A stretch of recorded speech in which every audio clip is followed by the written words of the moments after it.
Hello বন্ধুরা, সবাই কেমন আছো? আশা করি খুব ভালো আছো। আমি সৃজা চলে এসেছি অনেক দিন পর একটা ভিডিও নিয়ে। তো সবাই আমার সঙ্গে থেকো। হ্যালো গাইস, সবাই ভালো আছো? আমরা খুব ভালো আছি। মা দেখো আজকে কি রান্না করছে সেগুলোই তোমাদের সঙ্গে শেয়ার করব। তো ছোট্ট একটি ভিডিও নিয়ে আমি আবার হাজির হয়েছি।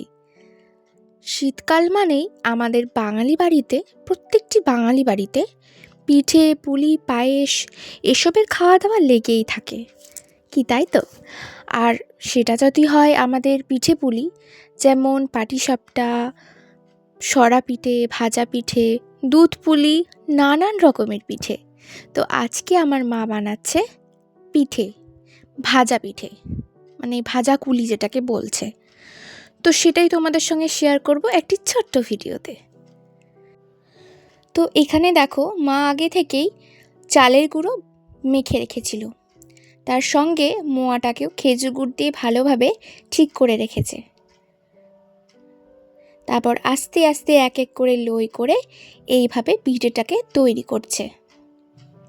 আর আমি জানি এগুলো দেখানোর কিছু নেই, কারণ আজকাল এগুলো সবাই পারে, কিন্তু যেহেতু তোমরা আমার ফ্যামিলির মধ্যে পড়ো, তাই তোমাদের সঙ্গে সব কিছু শেয়ার করি। তারপর সব পিঠেগুলোকে রেডি করে মা এখানে আস্তে আস্তে সাদা তেল দিয়ে পিঠেগুলোকে ভেজে নিচ্ছে।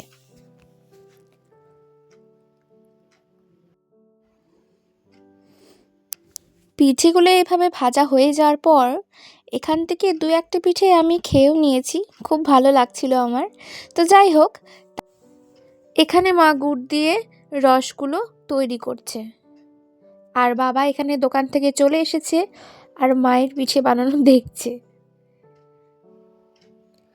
তারপর এখানে কিছুটা এলাচ গুঁড়ো করে এই রসের মধ্যে দিয়ে দিচ্ছে, যাতে খুব একটা ভালো ফ্লেভার হয় আর গন্ধটাও খুব ভালো আসে। তারপর আস্তে আস্তে ভাজা পিঠেগুলো এই রসের মধ্যে ছেড়ে দিচ্ছে। অলরেডি তৈরি হয়ে গেছে, আর একটু কিছুক্ষণ রেখে দিলেই আমাদের তৈরি হয়ে যাবে রসে ভেজানো ভাজাগুলি। তারপর গরম গরম প্লেটে সার্ভ করে সবাই মিলে খাওয়া যাবে। তো বন্ধুরা, আমার এই ছোট্ট ভিডিওটা যদি তোমাদের ভালো লেগে থাকে তাহলে অবশ্যই লাইক, কমেন্ট, সাবস্ক্রাইব করে দিও। আর রেসিপিটা যদি ভালো লাগে তো অবশ্যই জানিও। আর অনেক দিন পর ভিডিও আপলোড করলাম, আর সঙ্গে থেকো। আর দেখা হচ্ছে নেক্সট ভিডিওতে। টাটা।